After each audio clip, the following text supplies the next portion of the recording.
موجودہ حال میں ہر وہ کام کرنے کی کوشش کی جا رہی ہے جس سے مسلمانوں کا دل جلتا ہے، جس سے مسلمانوں کو تکلیف ہوتی ہے، جس سے مسلمان بے قرار ہوتا ہے۔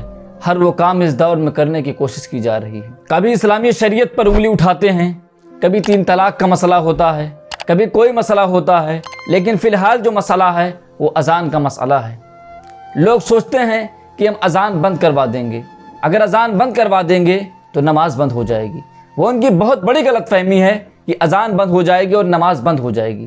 تاریخ اسلام میں پہلی بار یا دنیا کی تاریخ میں یہ پہلا واقعہ نہیں ہے کہ لوگ اسلام کے شعار کو روکنا چاہتے ہیں، اسلام کی باتوں کو ختم کرنا چاہتے ہیں، اذان کی آواز کو بند کرنا چاہتے ہیں۔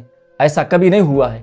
ایک مسلمان اذان سے بے پناہ محبت کرتا ہے، نماز سے بے پناہ محبت کرتا ہے۔ اگر وہ نماز پڑھنے نہ جائے تو اس کی بے عملی ہے، لیکن وہ اذان سے محبت بہت کرتا ہے، نمازوں سے محبت بہت کرتا ہے۔ اگر کوئی اذان کے خلاف آواز اٹھاتا ہے یا اذان کے خلاف کوئی قانون بناتا ہے تو اس سے مسلمانوں کا دل جلتا ہے۔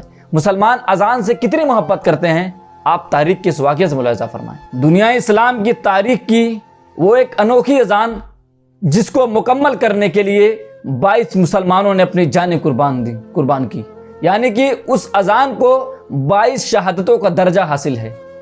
23 اپریل 1931 شہدائے اذان کا جو دن تھا اس کا پس منظر 29 اپریل 1931 سے یوں شروع ہوتا ہے کہ مسلمان جب جموں کے میونسپل باغ میں عید الاضحیٰ کی نماز ادا کرنے کے لیے مسلمان جمع ہوئے تھے اور مفتی محمد اسحاق نقشبندی صاحب خطبہ دینے کے لیے کھڑے ہوئے تھے، اس وقت کھیم چند نامی ڈوگرا پولیس کے ایک اہم اہلکار نے ان کو خطبہ دینے سے روک دیا اور مسلمانوں کو نماز پڑھنے سے روک دیا۔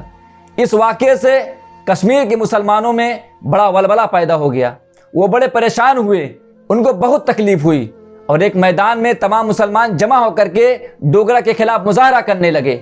اسی میں سے ایک نوجوان عبد القدیر کھڑا ہوا اور ایک ولولہ انگیز تقریر کی، اور اس بیان میں اس نے آخری میں کہا کہ اب ڈوگرا کا سورج ڈوبنے والا ہے۔ جب مسلمانوں نے اس کام کی مخالفت کی، اس کے خلاف مظاہرہ کیا، اور جب ان کو تکلیف ہوئی اور انہوں نے مظاہرہ کیا تو وہاں پر ان پر بغاوت کے نام سے ان پر مقدمہ چلا کر کے ان کو جیل کے اندر ڈال دیا گیا۔ وہاں کے مسلمان چاہتے تھے کہ ان کا فیصلہ کھلی عدالت میں ہو تاکہ ہم بھی سماعت فرمائیں، لیکن مخالفین چاہتے تھے کہ ان کا فیصلہ یہیں پر کر دیا جائے۔ اب تاریخ کا وہ دن 13 جولائی 1931 آتا ہے جس دن گرفتار مسلمانوں کی کارروائی ہونی تھی۔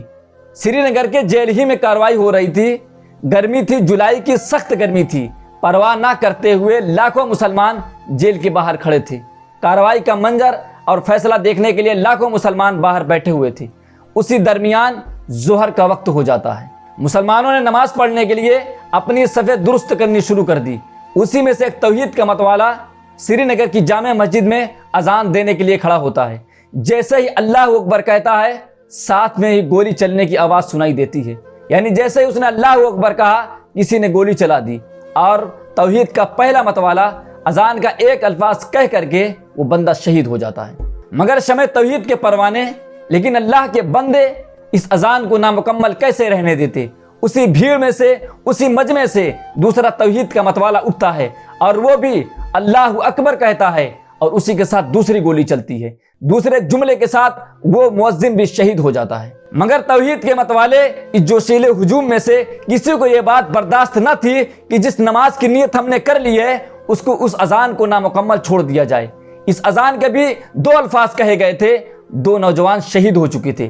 اس کے بعد تیسرا آگے بڑھتا ہے، ایک الفاظ کہتا ہے، اسے گولی مار دی جاتی ہے۔ یہ کے بعد دیگرے لوگ آتے رہے، اذانیں ہوتی رہی، توحید کی شمع بلند ہوتی رہی، گولیاں چلتی رہی، جوان کٹ کٹ کے گرتے رہے، خون میں لت پت ہوتے رہے، لیکن توحید کی یہ صدا رکی نہیں، اور تاریخ اسلام کی اس انوکھی اور شان والی اذان کو پوری کرنے کے لیے 22 مسلمانوں نے اپنی جان کا نذرانہ اور قربانی کو پیش کیا، اور ساتھ ہی اپنے عزم سے یہ ثابت کر دیا کہ اذان یعنی اعلان توحید کو کبھی روکا نہیں جا سکتا، کبھی بند نہیں کیا جا سکتا، کیونکہ یہ ایمان والوں کے لیے ایک سرمایہ حیات ہے۔ اگرچہ بت ہے جماعت کی آستینوں میں، اگرچہ بت ہے جماعت کی آستینوں میں، مجھے ہے حکم اذان لا الہ الا اللہ۔ اللہ اکبر اللہ